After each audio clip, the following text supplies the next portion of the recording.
Transformers 1. Released September 20th, 2024. Directed by Josh Cooley. Written by Eric Pearson, Andrew Barrer, and Gabriel Ferrari. Starring Chris Hemsworth, Brian Tyree Henry, and Scarlett Johansson. Rotten Tomatoes score, 88%. Metacritic, 62. IMDb, 7.9. Welcome back to Real Reviews. Like always, I am your host, Lee. Today we are talking about Transformers 1. I am not the biggest Transformers fan, but have never outright hated any of them. My favorite projects were ones like the animated Beast Wars, so this one is certainly right up my alley. But hey, let's talk about it. So this movie is a year one story for the Transformers.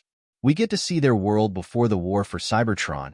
Heck, we get to see before the rise of the Autobots and Decepticons. This movie comes with the good and the bad of Transformers. Likely spoilers, but they can be sussed out from the trailer. But we get Optimus Prime and Megatron, which is basically always a thing we get, and some might be tired of that. The plus is that they aren't enemies in this movie. One of the best things about Transformers, and is certainly used here, is combat, where the fighters transform to do moves otherwise impossible. How is the story? Honestly, it is pretty fun. Not having seen this time frame of Transformers makes it pretty novel for me. We get to see new characters. We get to point at others and say aha, knowing they will be important later. If you are expecting a deep story with compelling twist, you probably will be disappointed, because ultimately it is a kids' movie. There are plenty of jokes and references that will make adults, familiar with the franchise and pop culture, chuckle a bit. I think the opening before they start their quest is probably the most entertaining bit. It is the part where they are building out and explaining the world, but it is also the most lighthearted portion. The last half of the movie being the action, the reveals, and the turns. Let's see what questions the AI has for me today. How does Transformers 1 explore the origins of the Transformers? What new insights does it provide into the history and culture of Cybertron? So I didn't know much, if anything, about the origins of Cybertron, or what the Transformers were like before the war of Cybertron. I didn't know how primes were chosen, or anything like that, but now I do. It covers all of that.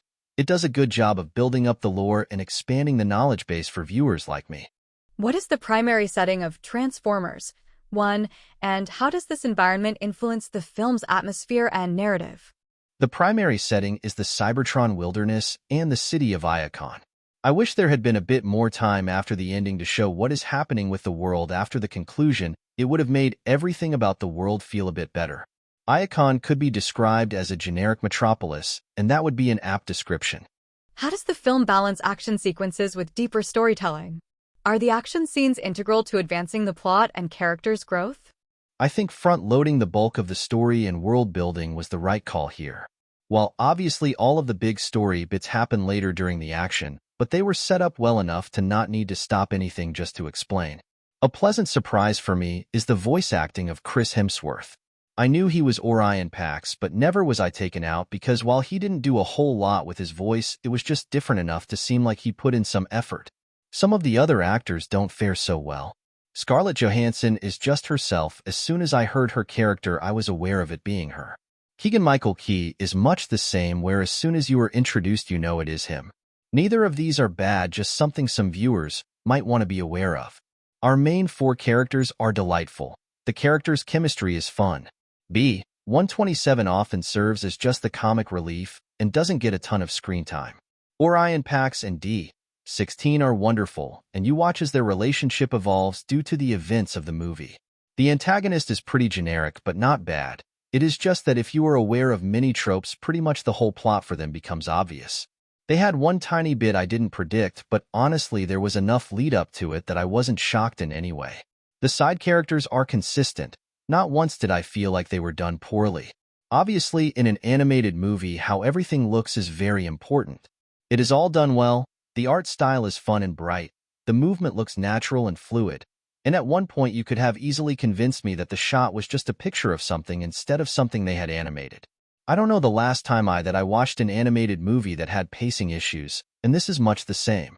It is almost 2 hours long, and it felt like it used that time well. Obviously, if you hadn't guessed, I highly recommend this movie. I think we need more movies like this. A movie that can expand the lore for people who aren't obsessed with it, and approachable for kids so the fandom can continue on. I rated this 8 out of 8 or 10 out of 10 stars. Again, I don't think this movie is perfect, but it does everything I am looking for well.